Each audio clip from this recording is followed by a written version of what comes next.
नमस्कार मैत्रिणींनो, आज आपण पालक पुरी बनवतो बघा. खमंग मसालादार पालक पुरी आहे. चवी लागते, भारी लागते. तुम्ही टिफिनला पण मुलांच्या देऊ शकता. आता शाळा चालू झाली त्या दह्यासोबत चटणीसोबत खाऊ शकता. अशा पण कोरड्या खाल्ल्या तर छान लागते त्या. मग चला तर रेसिपीला सुरुवात करूया आपण.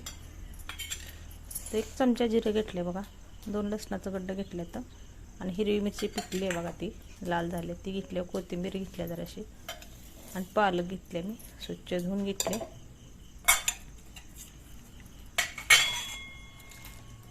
हिरवीगार पालक आहे बघा, ताजी ताजी आणलेली. आता आपण हे मिक्सरच्या भांड्यात फिरवून घेऊया. ह्या पुऱ्या खूपच टेस्टी लागते ते बघा, पौष्टिक. अजून पालक पुरी, मसाला पालक पुरी चवीला म्हणता तर काय सांगू तुम्हाला, किती भारी लागते ते. तर आपण गव्हाचं पीठ चाळून घेतले बघा, आणि 1 चमचा मी ओवा घेतला आहे, हाताला चोळून घाले. चवीपुरतं मीठ घाले.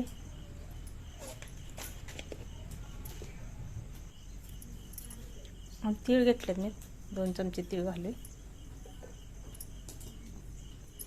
आता ही पालक आपण वाटून घेतले मिक्सरमधून, ती घाले.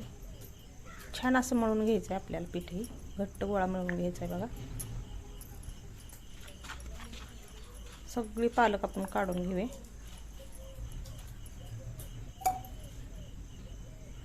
थोडंसं पाणी घालून आपण आता मिक्सरच्या भांड्यात घालून सगळं मिक्स करून हलवून घेऊया, आणि सगळी पालक काढून घेऊया. आता ही पालकचं पाणी आपण पिठामध्ये ओतूया. लागलंच तर पाणी वापरायचं, नाही तर पालकच्या ह्याच्यातच आपण पीठ मळून घ्यायचं आहे. जास्त पाणी वापरलं तर आपण पातळ पीठ होईल. मी हळदीचा अजिबात वापर नाही केला बघा, का तर आपल्या पालकाचाच कलर हिरवागार येणार आहे म्हणून हळदीचा वापर केला नाही. घट्ट गोळा मळून घ्यायचा, जेणेकरून आपल्या पुऱ्या छान टम्मा फुगल्या पाहिजे ते व्यवस्थित. चवीला आपलं तिखट ही पुरी लागते बघा. 1 चमचा तेल घालूया, परत 1 कणिक मळून घेऊया आपण, पीठ मळून घेऊया पालकाचं.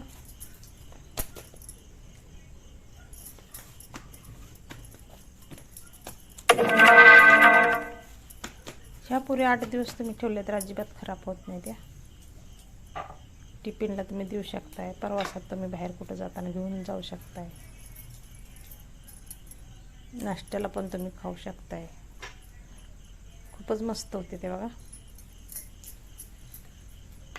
आपण सुकं पीठ लावून लाटून घेऊया. आता पातळ अशी लाटून घ्यायची, जास्त पण पातळ लाटायचे, मिडियम लाटायचे. दोन्ही बाजून चांगली व्यवस्थित लाटून घ्यायची.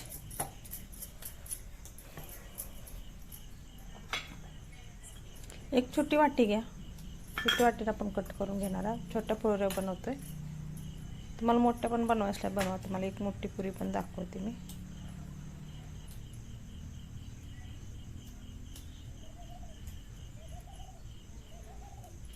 अशा पद्धतीने मी लाटून घेतले ते बघा.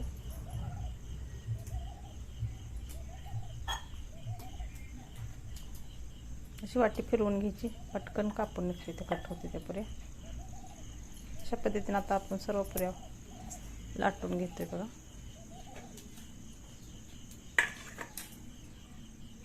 दुसरी पण मी तशीच लाटून घेतलेली, आणि त्याच्यावर तीळ लावते. तीळ लावून जराशी लाटून घ्यायचं. नाही लावलं तरी चालते, आपण आधी पण घातल्यात ते. उलटा असं लावलं तर निघून जाते तेलात, म्हणून मी पीठ मळतानाच तीळ टाकले. तर तीळ घातलं छान लागते पुरी बघा.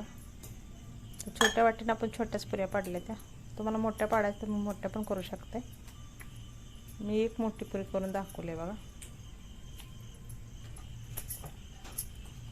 तर अशा पद्धतीने मी सर्व पुरी आता लाटून घेतली बघा. एक मोठी पुरी केली. कधी आणलं? आता कढईमध्ये तेल ठेवले गरम करायला. तेल गरम झाले, आता पुरी आपण तळून घेऊया. खुसखुशीत आपल्या पुरी होते बघा, टम्मा फुगून सर्व पुरी आपल्या फुटते बघा.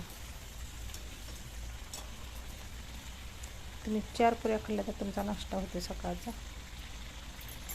तर अशा पद्धतीने आज पालक पुरी, आपण मसाला पालक पुरी बनवली.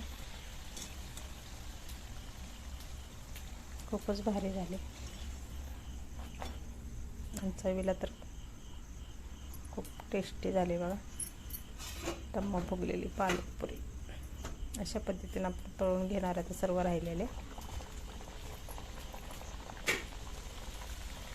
ही दह्या संपून पुरी खाल्ली तर छान लागते बघा. खूप मस्त लागते. अशा पद्धतीने सर्वांनाच आवडणारी पालकपुरी झाली बघा. अजिबात तेलकट झाली नाही. तुम्हाला एक दाखवते हातावर चोळून बघा. मग फुगले ते सगळ्या पुऱ्या. तुम्ही अशी पण मोठी पण करू शकता, पण मी छोट्या छोट्याच केले त्या बघा. अजिबात तेलकट नाही. तेल अजिबात पेली नाही पुरी आणि तेलकट अजिबात झाली नाही. खुसखुशीत झाले. टम्मा फुगलेल्या दोन्ही बाजूने बघा. किती मऊ झाले. फक्त गव्हाचं पीठ वापरलं आहे आपण. दुसरं काय चण्याचं डाळीचं पीठ नाही, तांदळाचं पीठ नाही. रेसिपी आवडली लाईक करा, सबस्क्राईब करा. नवीन नवीन रेसिपीमध्ये भेटू. बाय. धन्यवाद.